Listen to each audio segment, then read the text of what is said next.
নমস্কার, আমি অ্যাস্ট্রোলজার পিকে ভট্টাচার্য। আজকের বিষয় বিয়েতে দেরি কেন হয়।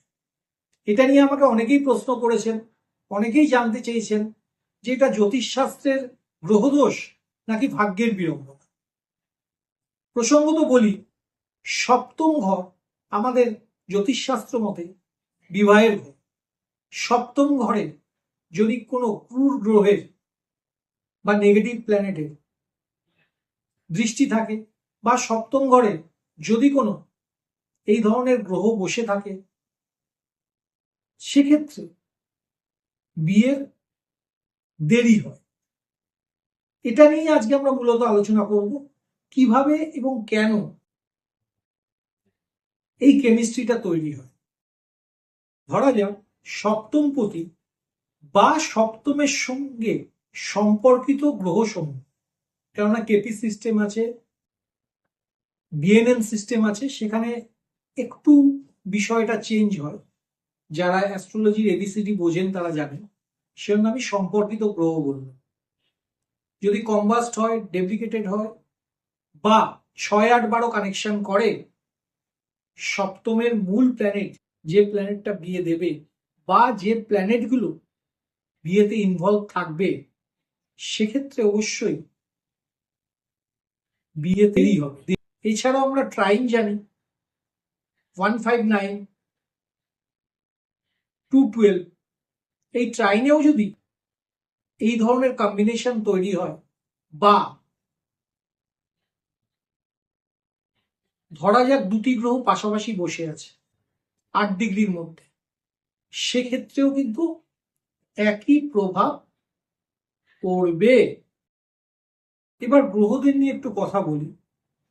এই যে আমি ক্রূর গ্রহ বললাম বা বললাম নেগেটিভ প্ল্যানেট, একটু বিশদে না বললে আপনারা যারা সাধারণ মানুষ, জ্যোতিষপ্রেমী, জ্যোতিষী নন, তাদের কিন্তু বুঝতে একটু অসুবিধা হবে। শনি শনি যদি সপ্তমের সঙ্গে সিগনিফিকেটর হিসেবে কানেক্ট করে, সপ্তমে বসে থাকেন, সপ্তম পতি হয়, অথবা সপ্তমে দৃষ্টি দেয়, যে কোনোভাবেই হোক না কেন, বিয়েতে দেরি হবেই। কিন্তু ঘাবড়াবার কোনো কারণ নেই। শনি কিন্তু দেরিতে হলেও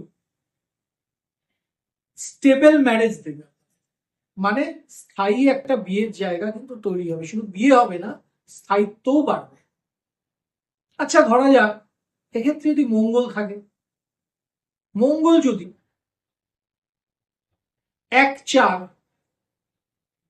7, 8, 12 সাথে কানেক্ট করে, সেক্ষেত্রেও কিন্তু বিয়ে পিছিয়ে যায় বা বিয়েতে বিভিন্ন ধরনের বাধা আসে। বিবাহকারক গ্রহ হিসেবে শুক্রকে আমরা সবাই জানি, কিন্তু এটা মাথায় রাখতে হবে, মহিলাদের কাছে তাদের হাজবেন্ড হলেন মঙ্গল, আর পুরুষের কাছে তাদের ওয়াইফ হলেন শুক্র বা ভেনাস। তো সেক্ষেত্রে শুক্র যদি দুর্বল হয়, শুক্র যদি কোনো 6, 8, 12-তে কানেক্টিং হয়, অথবা শুক্র যদি কোনো নেগেটিভ প্ল্যানেটের কনজাংশনে থাকে বা ট্রাইনে থাকে, তাহলেও কিন্তু বিয়ের ক্ষেত্রে অসুবিধা সৃষ্টি হবে। এছাড়াও রাহু কেতুকেও মাথায় রাখতে হবে, কারণ রাহু মরীচিকার মতো দেখায় এই মাত্র বোধহয় হয়ে গেল, কিন্তু দেখা যাবে দিনের পর দিন বিষয়টি পেছিয়ে যাচ্ছে। কেতু একাধিকভাবে বারবার সম্পর্ক আসছে, কেটে যাচ্ছে, এখানে কেতুর একটা ভূমিকা আছে। কেতু কিন্তু অনেকটা কেটে দেওয়ার কাজটা বা বাধা বিঘ্নের কাজটা, যেহেতু নন ম্যাটেরিয়ালিস্টিক প্ল্যানেট, সেজন্য করে থাকে। এছাড়াও এতগুলো গ্রহ বাদেও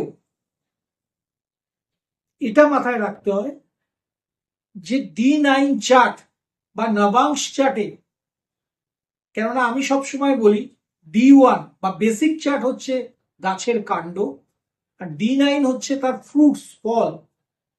আমরা নিশ্চয়ই গাছের কাণ্ড খুঁজতে মার্কেটে যাই না, আমরা ফ্রুটস খুঁজতে যাই, তাই না? তো ফ্রুটসটা দেখতে গেলে D9 এর একটা বড় ভূমিকা আছে। তো D9 চার্টটা খুব সন্তর্পণে দেখতে হবে। এছাড়াও একটা চার্টের বিয়ের ক্ষেত্রে ভূমিকা আছে, দ্যাট ইজ D7 চার্ট, যেটা অনেকেই হয়তো মিস করে যায়।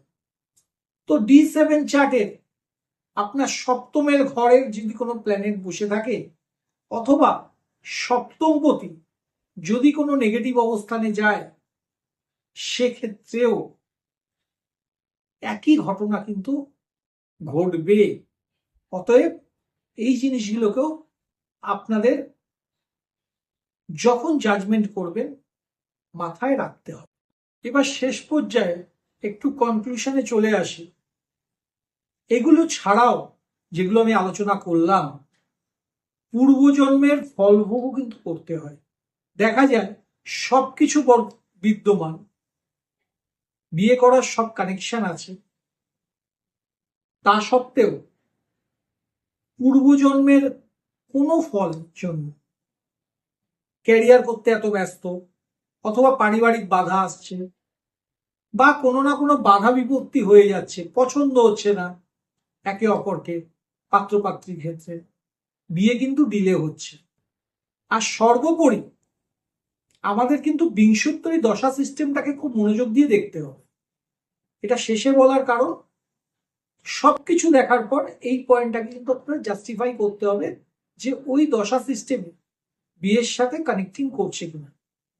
আশা করি আজকের ভিডিওতে আমি অনেকটাই আপনাদের বিবাহে দেরি হওয়া বা বিবাহের সমস্যা তৈরি হওয়ার বিষয়টা অনেকটাই আলোকপাত করতে পারলাম। আগামী দিনে আরো আলোচনা হবে অন্য কোনো ভিডিওতে। আপনারা যদি ভালো লাগে তাহলে সেটা জানাবেন, এবং আপনাদের যদি স্পেসিফিক কোনো বক্তব্য থাকে এর উপর, অবশ্যই কমেন্ট সেকশনে এসে সেটা লিখবেন। আমরা চেষ্টা করব অকাল্ট ভগবতের পক্ষ থেকে বা আমার পক্ষ থেকে সুনির্দিষ্ট উত্তর দেওয়ার, এবং আপনারা যাতে ভালো থাকেন, সুস্থ থাকেন, এবং বিবাহ সংক্রান্ত কারো সমস্যা থাকলে সমাধান হয়ে যায়, এই আশা নিয়ে আজকের মতো এখানেই ভিডিওর ইতি টানছি। ধন্যবাদ।